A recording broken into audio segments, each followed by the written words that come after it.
నమస్కారం సిటీ వార్తలకు స్వాగతం. మాజీ ప్రధాని మన్మోహన్ సింగ్ మృతి దేశానికి తీరని లోటని మాజీ ఎంపీ ఎలమంచిలి శివాజీ అన్నారు. తిరోగమనంలో ఉన్న భారతదేశ ఆర్థిక వ్యవస్థ తన ఆలోచనతో పరుగులు పెట్టించారని చెప్పారు. యూపీఏ హయాంలో ప్రపంచంలోని అనేక దేశాలు ఆర్థికంగా అనేక ఒడిదుడుకులు ఎదుర్కొన్నా భారత్పై ఎలాంటి ప్రభావం చూపకపోవడానికి కారణం మన్మోహన్ సింగ్ తీసుకొచ్చిన సంస్కరణలే కారణమని తెలిపారు. గుంటూరులో శివాజీ మీడియాతో మాట్లాడారు. ఆ స్థితిలో మన్మోహన్ సింగ్ అనే ఆయన ఆర్థిక మంత్రికి వచ్చిన తర్వాత ఈ దేశంలో కమ్యూనిస్ట్ సోషలిస్టిక్ ఎండ్స్ నుంచి క్యాపిటలిస్టిక్ మీన్స్కి ఆర్థిక వ్యవస్థను మార్చి లిబరలైజేషన్, మరి ప్రైవేటైజేషన్ అండ్ గ్లోబలైజేషన్ అనే బాట పట్టించి అంతకుముందు ఉన్న కుంటుతో ఉన్న ఎకానమీని పరుగులు ఎత్తించి అసలు ఈ దేశం మిగులుతుందా మిగలదా అని చెప్పి, అంత చిన్న దేశం, చిన్న దేశం కాదు మనది, 100 కోట్ల పైన జనాభా ఉంది. అప్పటికే నిరక్షరాస్యత, ఇంకా హెల్త్, ఇల్లిటరసీ, పావర్టీ, స్క్వాలరు ఇవన్నీ ఉన్నాయి. అనేకమైన భాషలు, అనేకమైన ప్రాంతాలు, అనేకమైన కులాలు. దీన్ని ఏకాభిప్రాయాన్ని సాధించి దాన్ని నడిపించి దాన్ని బలోపేతం చేసి ఆర్థిక వ్యవస్థని ప్రపంచంలో ఒక బలీయమైన ఆర్థిక వ్యవస్థగా దీన్ని రూపొందించిన పరిస్థితి మనం చూసిన తర్వాత మన ఉన్న చుట్టూ ఉన్న దేశాలు పాకిస్తాను, బంగ్లాదేశ్, శ్రీలంక, ఆఫ్ఘనిస్తాను, మయన్మార్ ఇవన్నీ పోయినాయి. ఇదే ప్రయోగాన్ని, ఇటువంటి ప్రయోగాన్ని రష్యాలో చేస్తే గర్జించు రష్యా, గాండ్రించు రష్యా అనే రష్యా ముక్కలు అయిపోయి చిన్న భిన్నమైన పరిస్థితి మనం చూసాం. ఈ నేపథ్యంలో ఆయన దీన్ని నడిపించిన పరిస్థితి చూసాం. మా కళ్ళ ముందు ఇవన్నీ జరిగినాయి. తమ కుటుంబ సభ్యుల క్షేమాన్ని దృష్టిలో పెట్టుకుని బైక్ నడిపే ప్రతి ఒక్కరూ హెల్మెట్ ధరించాలని జిల్లా ఎస్పీ సతీష్ కుమార్ సూచించారు. పెదకాకాని వై జంక్షన్ వద్ద జరిగిన హెల్మెట్ వాడకం ఆవశ్యకతపై జరిగిన అవగాహన కార్యక్రమంలో జిల్లా ఎస్పీ సతీష్ కుమార్ పాల్గొన్నారు. యముడు, యమబట్టలు వేషధారణలతో యాక్సిడెంట్స్ జరిగి కుటుంబ పెద్ద చనిపోతే కుటుంబాలు ఎలా చిన్నాభిన్నమవుతాయో అనే అంశాన్ని వాహనదారులకు వివరించారు. అనంతరం ఎస్పీ సతీష్ కుమార్ మీడియాతో మాట్లాడారు. ప్రమాదాలు జరిగిన సమయంలో హెల్మెట్ ధరించడం వలన మరణాల సంఖ్య తగ్గించవచ్చని తెలిపారు. జిల్లాలో 1 సంవత్సర కాలంలోనే 1000 యాక్సిడెంట్లు జరిగాయని వెల్లడించారు.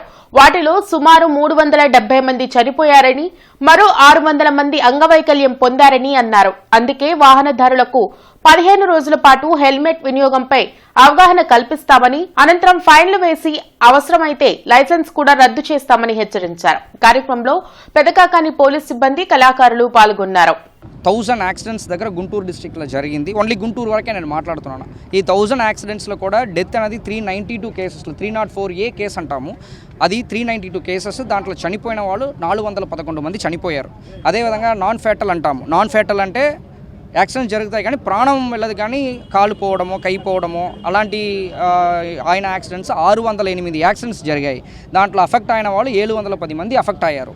అంటే దాదాపు 1000 యాక్సిడెంట్స్లో 1200 మెంబర్స్ వరకు దీంట్లో అఫెక్ట్ అయిన వాళ్ళు ఉన్నారు.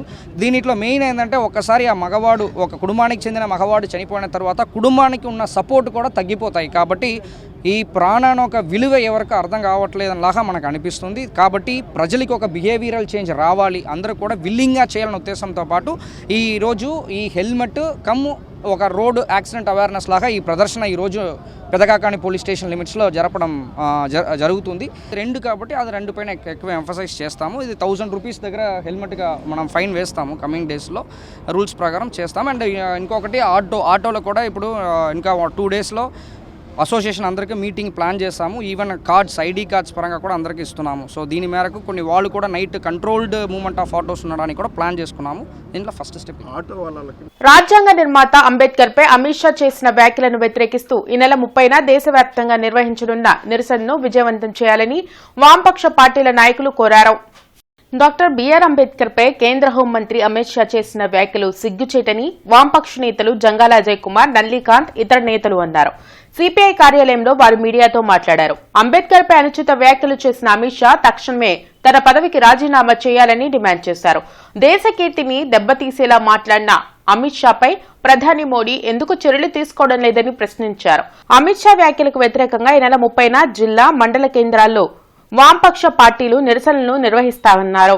ప్రపంచ మేధావిగా, భారత రత్నగా, భారతదేశంలో లౌకిక ప్రజాస్వామ్య వ్యవస్థని రూపకల్పన చేయడంలో రాజ్యాంగ రూపశిల్పి రూపకర్త అయినటువంటి అంబేద్కర్ గారి మీద అనుచిత వ్యాఖ్యలు చేసినటువంటి అమిత్ షా తక్షణమే రాజీనామా చేయాలని కోరుతూ రాజీనామా చేసే వరకు ఆందోళన కొనసాగించడంలో భాగంగా ఈ నెల 30వ తేదీన గుంటూరు జిల్లాలో ఉన్నటువంటి అన్ని నియోజకవర్గాల్లో నిరసన కార్యక్రమాలు చేస్తాం.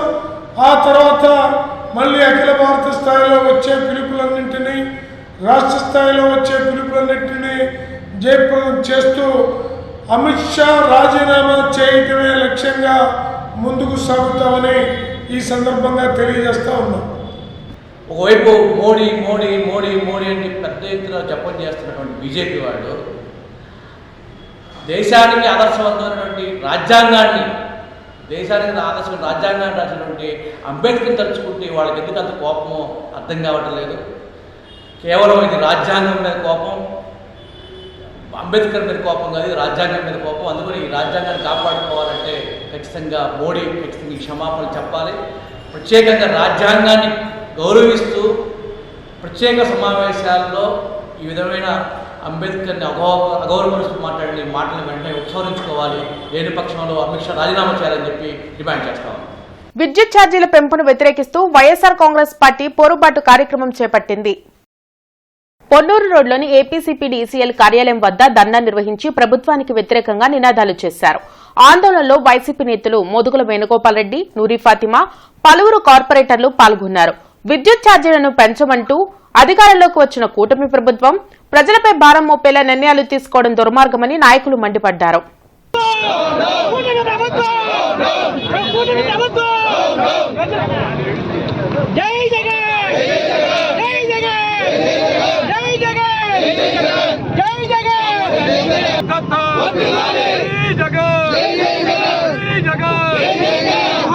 హెల్మెట్ వాడకం వల్ల ప్రాణాపాయం నుంచి బయటపడవచ్చని ఎస్పీ సతీష్ కుమార్ తెలిపారు.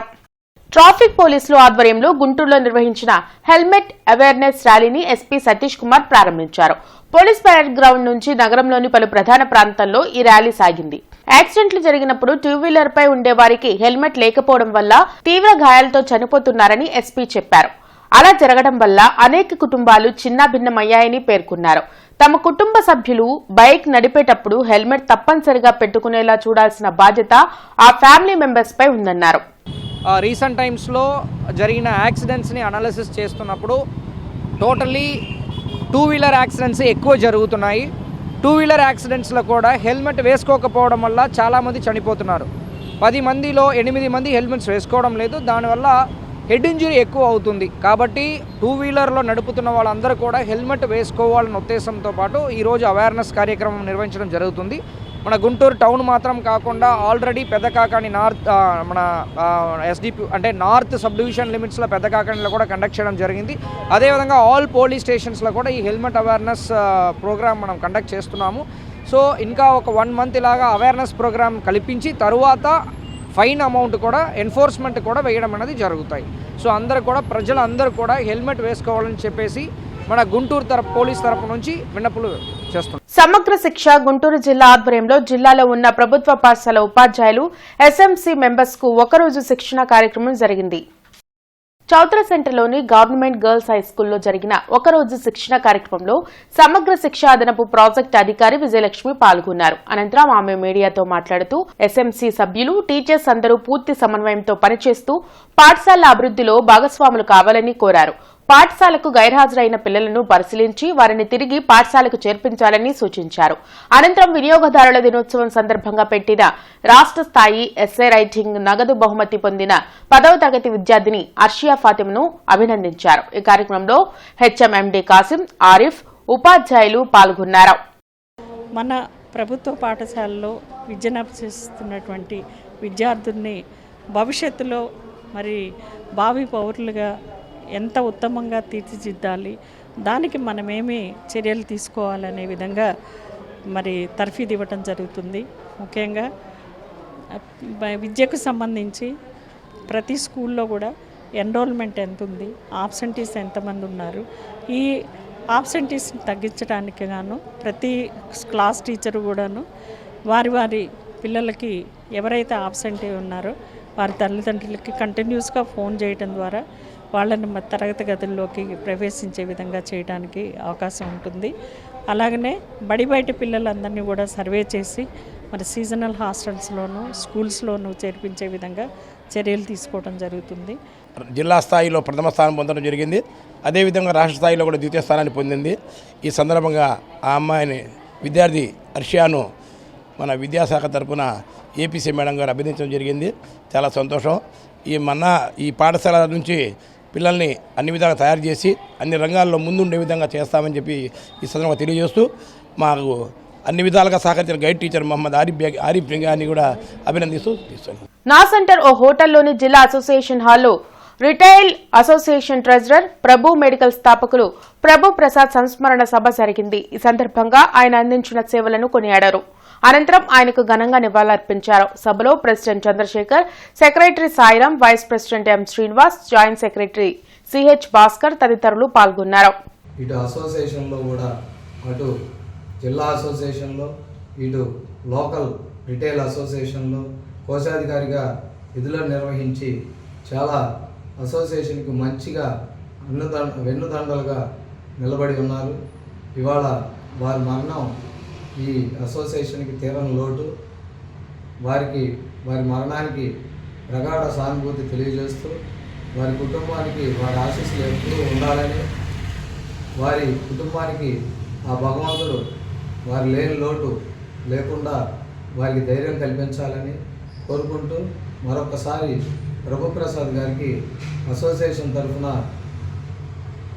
నివాళులు అర్పిస్తూ విరమిస్తున్నాను. శ్రీ వెంకటేశ్వర విజ్ఞాన మందిరంలో సలాం నమస్తే గుంటూరు సొసైటీ ఆధ్వర్యంలో కల్చరల్ నైట్ ఆద్యంతం హుషారుగా సాగింది. డాన్సర్లు నృత్యాలతో వేదికను అదరగొట్టారు. ఉత్సాహం ఉప్పొంగింది. ఆవరణంతా సందడి నెలకొంది.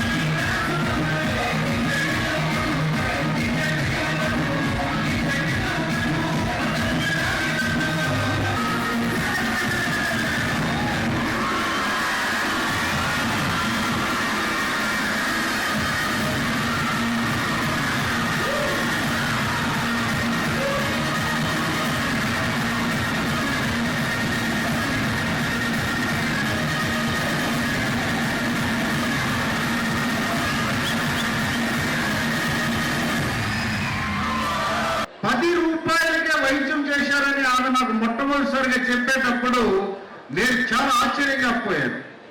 ఎందుకంటే ఈ రోజు ఒంట్లో బాగోలేదంటే కొంతమందికి వరం అయిపోతుంది హాస్పిటల్స్ కి. అంత ఎక్స్ప్లోరేషన్ జరుగుతున్న ఈ రోజుల్లో 10 రూపాయల కంటే మన మంగళగిరి ఎయిమ్స్ లో ఉంది. మళ్ళీ ఈ ఇద్దరు డాక్టర్ల హాస్పిటల్లో, హోప్ విన్ హాస్పిటల్లోనే నాకు ఇది కనబడుతుంది. 10 రూపాయలకి వైద్యం అన్నది. అలాగే ఇటువంటి కార్యక్రమాలు స్త్రీలకి ఎంఎస్ఎంఈలో వీళ్ళ 30 ఆబ్జెక్టివ్ ఇచ్చారు. అందులో 6వ ఆబ్జెక్ట్ ఇది. ఎంఎస్ఎంఈ అంటే ఏమిటి అని అంటే మైక్రో స్మాల్ మీడియం ఎంటర్ప్రైజెస్, సూక్ష్మ చిన్న మధ్య తరహా పరిశ్రమలు ఏర్పాటు చేయడానికి ఈ ప్రభుత్వం, ఈ కూటమి ప్రభుత్వం చాలా కట్టుబడి ఉంది. ప్రతి ఒక్క ఇంటి నుంచి ఒక ఇండస్ట్రియలిస్ట్, ఒక పారిశ్రామికవేత్తని, ఒక వ్యాపారవేత్తని తయారు చేయాలి. 2030 సంవత్సరం వచ్చేసరికి ఆంధ్రప్రదేశ్ లో ప్రతి ఒక్క ఇంటి నుంచి కూడా ఒక పారిశ్రామికవేత్తని ఒక ఆలోచన చేయండి. కొన్ని రుగ్మతలు ఇవాళ కూడా రాజ్యాంగాన్ని బలహీనపరిచేటటువంటి శక్తులు కనపడుతూ ఉన్నాయి. దాంతో కూడా దాన్ని ఒక సామాజిక రుగ్మతగా చూడాల్సినటువంటి బాధ్యత ఇవాళ ప్రపంచంలో చాలా దేశాలు మరుగుడు పడిపోతూ ఉన్నాయి. అంతర్గతంగా తిరుగుబాటు జరిగి ఆ దేశాలు కుప్పకూలిపోయి వ్యక్తులు మరణించి వ్యక్తులు జీవించలేనటువంటి పరిస్థితుల్లో కూడా ఇవాళ సలాం నమస్తే గుంటూరు సొసైటీ పేరు ద్వారాగా డాక్టర్ సమా సుల్తాన్ గారు, వారికి నేనున్నాను అని చెప్పి డాక్టర్ నజీర్ గారు మరి మమ్మల్ని అందరినీ కూడా పిలిచి ఈ 2 మాటలు మాట్లాడేటటువంటి అవకాశం కలిగజేసినందుకు మంగళదాస్ నగర్ లోని కిమ్స్ సికిర హాస్పిటల్లో క్లిష్టమైన శస్త్రచికిత్సను నిర్వహించినట్లు కిమ్స్ సికిర hospital surgical gastroenterologist doctor Ravella Vishnuprasad తెలిపారు. ఈ సందర్భంగా డాక్టర్ రావెళ్ల విష్ణుప్రసాద్ మీడియా ప్రతినిధులతో మాట్లాడుతూ వెంకటరమణ అనే 30 సంవత్సరాల యువకుడు ద్విచక్ర వాహనంపై గుంటూరు నుంచి మాచర్ల వెళ్తుండగా ప్రమాదవశాత్తు బైక్ అదుపు తప్పి కాలువలో ఇనుప కడ్డీలపై పడిపోయాడు. ఇనుప కడ్డీలు అతని పొత్తి కడుపులో చొచ్చుకుపోవడంతో కీలక అవయవాలకు ప్రాణాపాయం ఏర్పడింది. బాధితుణ్ణి వెంటనే గుంటూరులోని కిమ్స్ సికిర హాస్పిటల్ కి తీసుకురావడం జరిగిందన్నారు. సికిర కిమ్స్ హాస్పిటల్ వైద్య బృందం క్లిష్టమైన శస్త్రచికిత్సను చేసి యువకుడి ప్రాణాలను కాపాడారని చెప్పారు. ఇప్పుడు పేషెంట్ పరిస్థితి మెరుగు కావడంతో డిశ్చార్జ్ చేసి ఇంటికి పంపించినట్లు తెలిపారు. ఇంతటి క్లిష్టమైన శస్త్రచికిత్సను చేసినందుకు హాస్పిటల్ డాక్టర్స్ బృందాన్ని, పేషెంట్ కుటుంబ సభ్యులకు ధన్యవాదాలు తెలిపారు. ఈ కార్యక్రమంలో emergency specialist doctor Mallampati Rajasekhar, critical care specialist doctor Bharat మరియు వైద్య సిబ్బంది పాల్గొన్నారు. ఇలాంటి కేసులు మనం చేయాలంటే మొత్తం అన్ని టీం వర్క్ లా ఉంటుంది. ఇక్కడ అందరూ కలిసి చేయాల్సి వస్తుంది. ఏదో రేడియాలజీ డిపార్ట్మెంట్ కానీ, సపోర్ట్ స్టాఫ్ కానీ మొత్తం అందరూ ఇమీడియట్గా రెస్పాండ్ అయ్యి ఇమీడియట్గా ఓటీకి షిఫ్ట్ చేసి స్కాన్లన్నీ ఫాస్ట్గా అయిపోయి బ్లడ్ కూడా ఫాస్ట్గా అరేంజ్ అయ్యి మనకు కావాల్సిన ఎక్విప్మెంట్ కానీ, ఎమర్జెన్సీలో ఎక్కువ బ్లడ్ ఇవ్వాల్సి వచ్చినప్పుడు మనకు కావాల్సిన టీం కానీ, ఐసీ టీం కానీ అన్నీ సమతులంగా కంటిన్యూస్గా మనకు సపోర్ట్ ఇవ్వగలుగుతానే ఇలాంటి కేసెస్ చేయగలం. సో ఇవన్నీ ఇక్కడ ఉన్నాయి కాబట్టి కేసు ఫాస్ట్గా చేసి ఫాస్ట్గా రికవర్ అవడానికి ఛాన్స్ కుదిరింది అట్లా. ఇవి ఇప్పటి వరకున్న వార్తా వివరాలు. మరికొన్ని వార్తా విశేషాలతో మళ్ళీ కలుద్దాం. అంతవరకు సెలవు. నమస్కారం.